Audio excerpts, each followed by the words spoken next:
La ville ressemblait à l'univers. C'était cette heure où l'on dirait que toute âme se tait, que tout astre s'éclipse et que le monde change. Rome avait étendu sa pourpre sur la fange. Où l'aigle avait plané, rampait le scorpion. Trimalcion foulait les eaux de Scipion. Rome buvait, gai, ivre, et la face rougie. Et l'odeur du tombeau sortait de cette orgie. L'amour et le bonheur, tout était effrayé.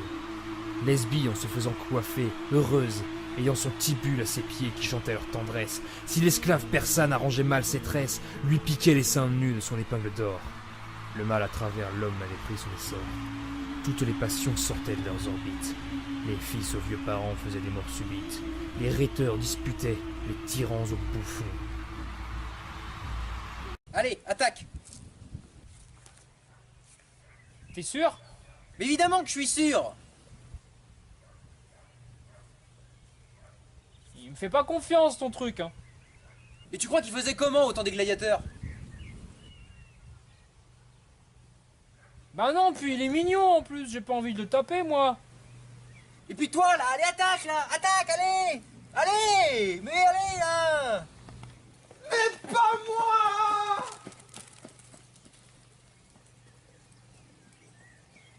Saviez-vous que les Romains sont des énormes plagieurs?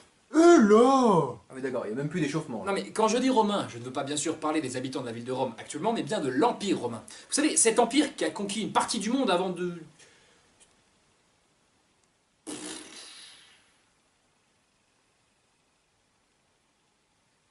Les différentes civilisations qui furent ralliées à l'Empire romain eurent une influence sur ce dernier. Pour ne citer qu'un exemple, la Grèce a eu une influence culturelle très importante sur l'Empire romain. Il suffit de s'intéresser un peu à la mythologie pour s'en rendre compte. C'est assez amusant de se dire que l'Empire romain a conquis de vastes territoires avant qu'eux-mêmes, juste après, Pourquoi il finit pas ses phrases? J'en sais rien, mais je sens que ça va énerver très vite. Maintenant parlons des Étrusques.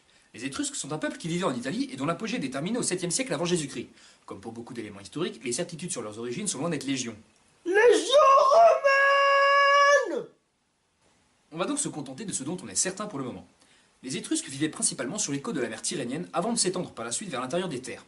Ils vivaient dans ce que l'on appelle communément des cités-États, c'est-à-dire que chaque cité était indépendante. Et parfois même, elles étaient en concurrence. C'est d'ailleurs l'une des raisons qui causera leur fin.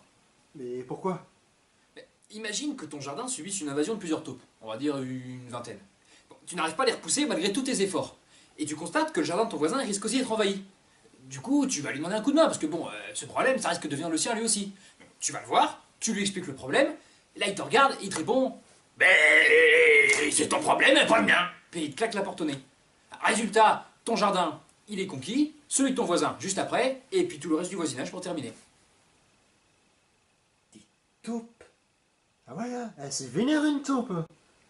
Si je vous parle d'eux, c'est parce que malgré le fait qu'ils aient été rayés de la carte, leur religion, leurs us et coutumes, etc., ont inspiré, et je dirais même se sont insinués parmi leurs envahisseurs, l'Empire romain. Et parmi toutes ces réadaptations faites par les Romains, on retrouve notamment ce qui deviendra les jeux publics que l'on connaît ou croit connaître aujourd'hui.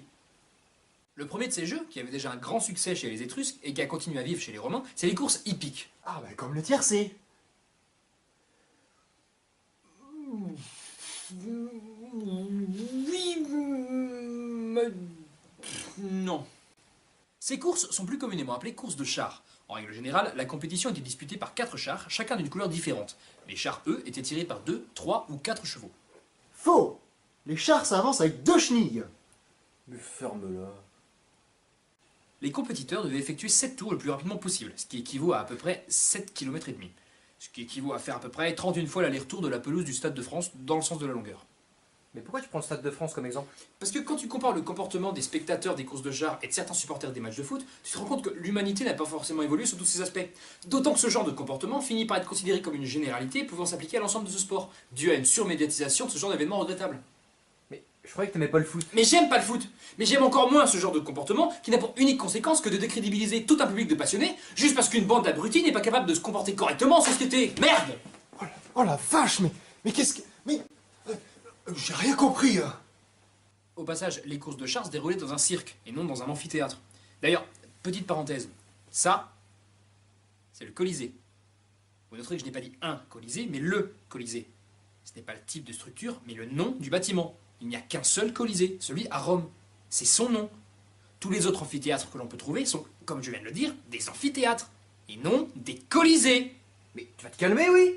Oh, l'ambiance de l'épisode, oh, j'adore. Parmi les autres divertissements que proposait l'Empire, on retrouve le théâtre. On y reviendra une autre fois. Mais l'on retrouve aussi les combats de gladiateurs. Ces combats étaient l'occasion pour les organisateurs de démontrer au peuple leur puissance et leur richesse. Parce que organiser des combats, ça coûte cher. Très cher. À l'origine, les combattants étaient des condamnés, des prisonniers, et puis au fur et à mesure, des combattants professionnels. Des écoles ont commencé à se former et un véritable commerce s'est développé autour. Certains organisateurs payaient parfois des sommes astronomiques pour un seul athlète. Ah comme au foot. Oh, mais leur lance pas, toi. Non, mais il a raison, la comparaison est plutôt bonne et pourrait même s'appliquer à l'ensemble du monde sportif actuel. Ah. Certains combattants devenaient parfois de vraies célébrités grâce à leurs nombreuses victoires. N'oublions pas que ce spectacle était avant tout destiné au public. Tout était donc mis en œuvre pour lui en mettre plein les yeux. Ah, le sang giclait jusque-là. Le public avait d'ailleurs un rôle très important lors de ces combats, puisque la vie de pas mal de combattants dépendait du bon vouloir de la foule. Un pouce en l'air, t'étais sauvé, mais un pouce vers le bas, t'étais égorgé. Comme sur YouTube, hein. Être gladiateur, ça ne consistait pas simplement à entrer dans l'arène pour tenter de décapiter tout ce qui bouge. Chaque gladiateur avait reçu un entraînement particulier. C'était des sportifs de haut niveau avec un sens du spectacle certain. L'on distinguait d'ailleurs plusieurs types de gladiateurs, chacun ayant son armure et armement correspondant. Au fait, depuis tout à l'heure je dis gladiateurs, mais il y a eu aussi des gladiatrices. Les différents écrits retrouvés ne parlent pas autant que leurs équivalents masculins, mais ils en parlent. Des femmes sont descendues dans l'arène afin de se battre entre elles ou parfois même contre des bêtes sauvages. Transition parfaite pour parler des venationes. Ou venationes, si c'est du latin, parce que je peux pas trouver. T'as pas cherché. J'ai pas cherché. Feignant. Feignant. Les venaciones, que l'on va appeler maintenant chasse, pour éviter de continuer à massacrer une langue, avaient un principe très simple. On lâchait des animaux dans l'arène afin qu'ils s'étripent. Oui, bah ça change pas des gladiateurs. Détrompe-toi. En fait, les chasses avaient plusieurs variations. Tout d'abord, l'on faisait s'affronter, comme je l'ai dit, différents types d'animaux. Chiens, cerfs, taureaux, ours, lions, tigres, panthères, éléphants, crocodiles, hippopotames, rhinocéros et bien d'autres encore.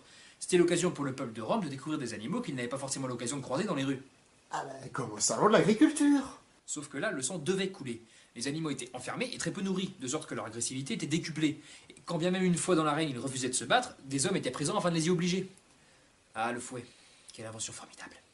Mais ça ne s'arrête pas là. Dans la continuité de la recherche du frisson, on faisait s'affronter animaux et hommes en même temps. Et là encore, on peut diviser les combattants en deux parties.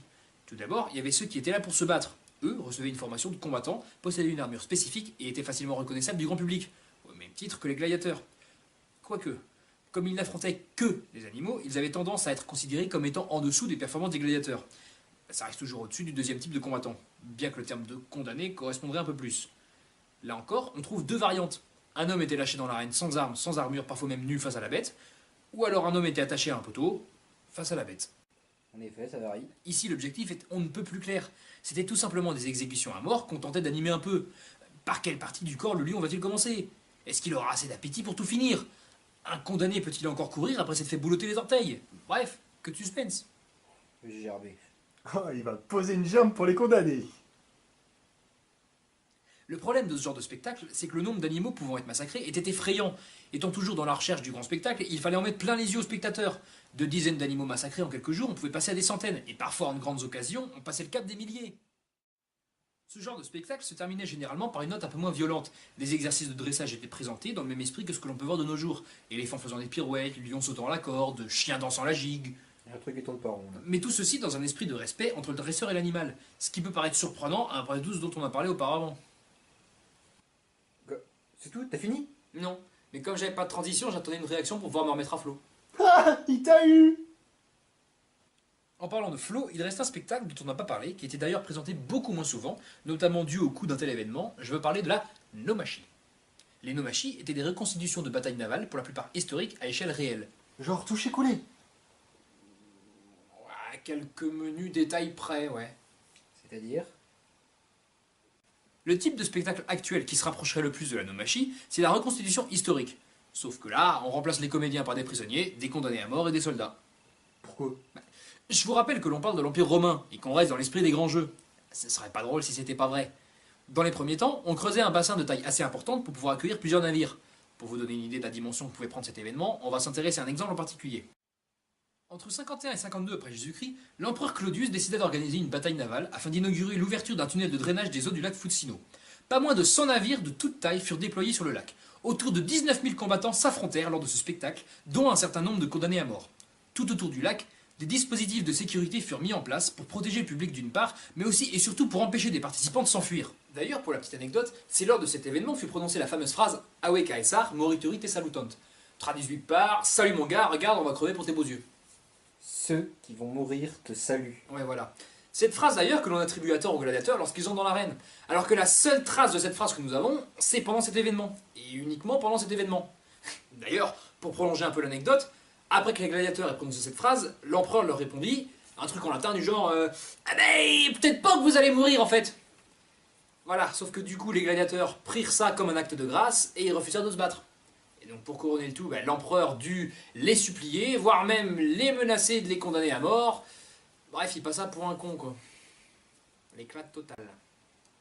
Si elle fut d'abord organisée en extérieur, la naumachie prit un nouveau tournant lorsqu'on décida de remplir d'eau un amphithéâtre afin de pouvoir y faire entrer les navires. Prouesse d'autant plus impressionnante que ces représentations étaient intégrées entre des spectacles terrestres.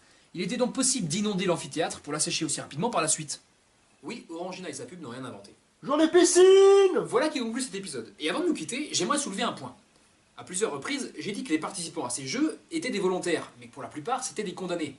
On assistait donc à des condamnations publiques auxquelles on donnait une dimension spectaculaire.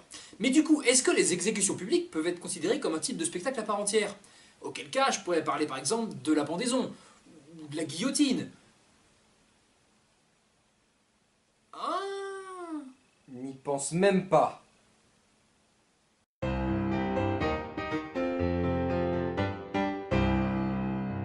Reality show et télé-réalité sont deux choses différentes. Les premiers reality shows sont apparus en France dans les années 90, avec des émissions comme Perdu de vue. Ce genre d'émission se rapproche plus d'un documentaire que ne le ferait par exemple une télé-réalité. D'ailleurs, les premières télé-réalités sont apparues en France dans les années 2000 avec des émissions comme Love Story. Non, mais attends.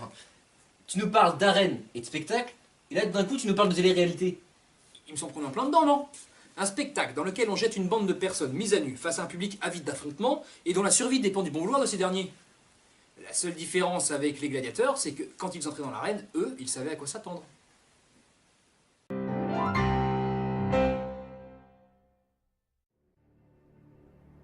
Rome était la truie énorme qui se vautre. La créature humaine, importune au ciel bleu, faisait une ombre affreuse à la cloison de Dieu.